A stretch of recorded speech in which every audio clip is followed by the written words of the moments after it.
요한복음 2장 말씀입니다. 요한복음 1장은 서론이고 2장에서 12장까지 예수님께서 행하신 여러 가지 표적들을 말씀하며 그런 표적을 통해서 바로 그 예수님을 믿으라 하는 것이죠. 그리고 그 예수님의 그런 행하시는 일들을 통해서 예수님의 영광, 하나님의 영광을 지금 드러내고 있는 것이죠. 하나님만이 하실 수 있는 일들입니다. 그래서 하나님이 계시구나, 예수님은 하나님의 아들이시구나 하는 것을 지금 표적을 통해 보여주고 계시죠. 그래서 요한복음은 하나님의 영광, 예수님의 그 영광, 은혜와 진리가 충만하더라, 하나님의 영광이 충만하다, 이런 것이죠. 그래서 지금 2장에서 표적은 이제 한 가지입니다. 그것은 가나에서의 혼인잔치에서의 표적, 물을 포도주로 변화시킨 그런 표적입니다.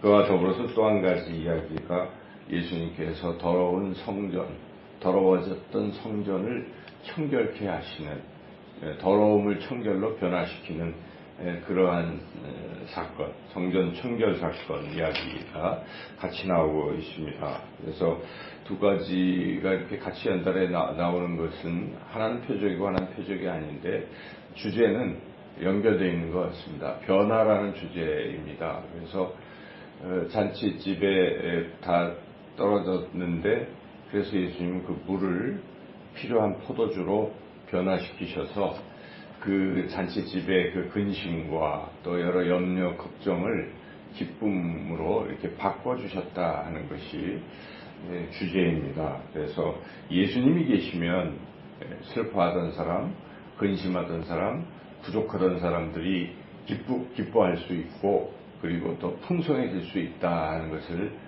보여주는 그런 귀한 말씀입니다. 만약 우리가 이 혼인잔치를 하다가 거기에 꼭 필요한 포도주가 떨어졌다 그러면 얼마나 당황이 되겠습니까? 그런데 그런 상황에 예수님의 어머니 마리아도 당황이 돼서 예수님께 이 상황을 이야기하고 해결해 달라고 하죠.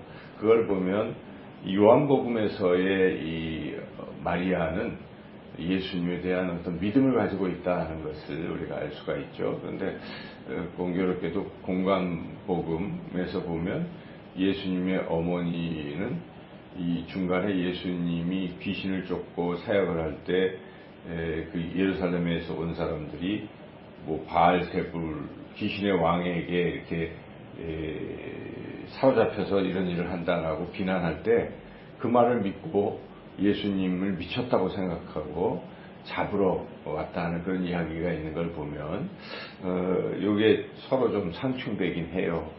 근데 아마도 어떤 마리아가 이제 이렇게 어떤 상황에 따라서 좀 마음이 왔다 갔다 하는 것이 아닌가, 또는 시간적으로 이 일이 또 어떤 변화가 있었던 것 같아요. 그래서 여하튼 여기서의 이 마리아는 예수님을 믿고 예수님이 기적을 행하실 수 있는 분, 이렇게 믿었던 것이죠. 그래서 예수님께 이런 일이 있다 얘기했을 때 우리 예수님께서 이런 기적을 베풀어 주셨습니다. 그리고 예수님이 이런 기적을 베푸시는 또 하나의 목적, 하나님의 영광을 드러내는 것 뿐만 아니라 예수님께서 하나님의 아들이신 것을 깨닫게 하시고 예수님을 믿게 하려고 하는 것이죠. 그래서 여기에 보니까 제자들이 옆에서 이걸 같이 경험한 제자들이 이제 첫 번째 사역부터 예수님을 보고 이제 이 예수님을 우리가 믿자, 더 굳게 믿자고 믿게 되었다는 이제 그런 이야기죠. 11절을 같이 읽어보겠습니다. 예수께서 이 첫 표적을 갈릴리 가나에서 행하여 그의 영광을 나타내심에 제자들이 그를 믿으니라. 이게 결론입니다. 그래서 예수님이 표적을 왜 보여주실까? 하나님의 영광을 드러내고 그리고 그걸 통해서 제자들이 믿게 하시죠. 제자들뿐만 아니라 그 잔치집에 물을 떠다 줬던 하인들도 믿게 되겠죠. 어머니 마리아도 이제 더욱 굳게 믿게 되고, 그래서 이런 표적은 결국 표적 그 자체에도 의미가 있지만 그것을 통해서 예수님을 굳게 믿는 것이 더 중요합니다. 우리가 인생의 힘들고 어려운 이런 근심, 걱정, 부족함 속에서 기쁨과 또 좋은 것들을 경험하게 될 때, 하나님이 해주셨습니다 하는 그런 생각을 하고 더욱 하나님을 이제 잘 믿어야 되겠다, 이렇게 결단하고 살아가야 된다 하는 것이죠.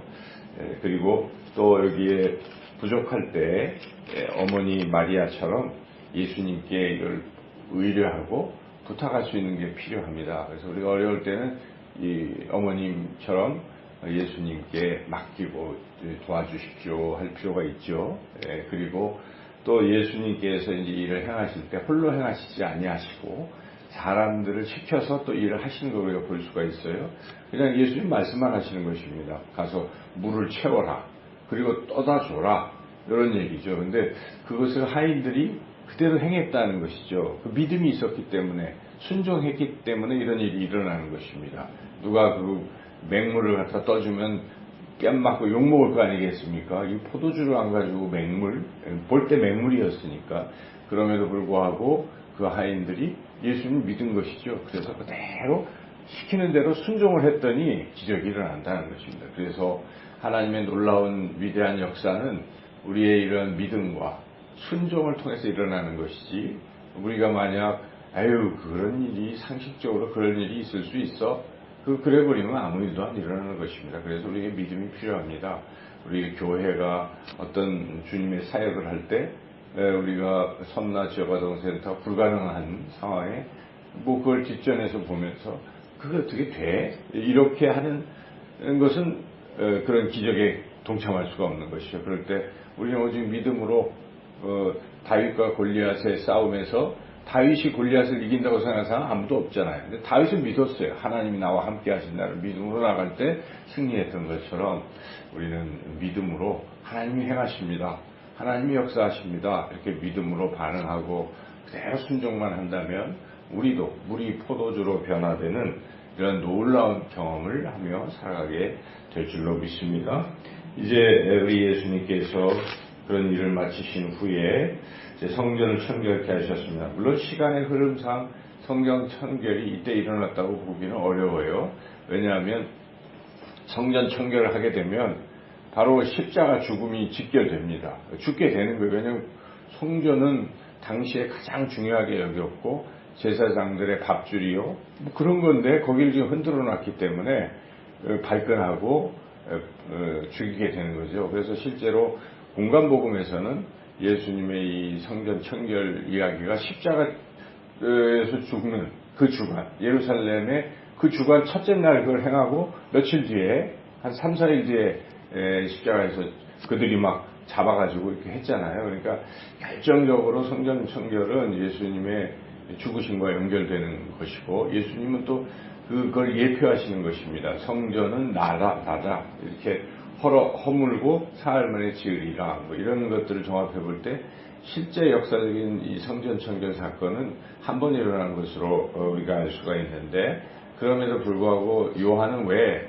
이 성전 청결 이야기를 이 맨 앞에다가 배치했을까 하는 거죠. 그것은 예수님이 하시는 사역의 궁극적인 목표가 이렇게 우리의 죄를 변화시켜서 거룩하게 변화시키시기 위한 어떤 이런 것임을 미리 드러내려고 하는 것이죠. 그래서 지금 물이 변해서 포도주로 변화되는 이런 변화와 이런 더러움이 정결함으로 변화되는 이야기를 같이 배치한 것이죠. 그래서 얼마든지 이 복음서 저자들은 사건들을 배치할 수가 있어요. 그래서 똑같이 이건 역사책이 아닙니다.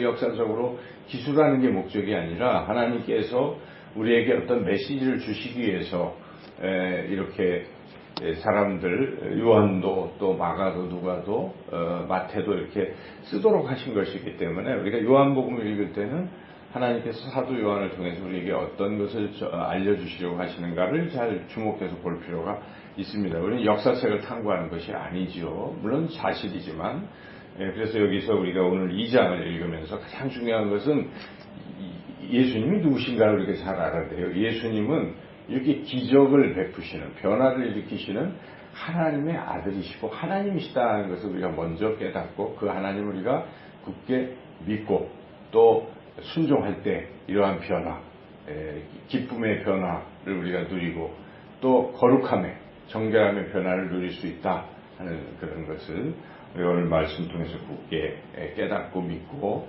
이렇게 나아가시기를 주님의 이름으로 축원합니다.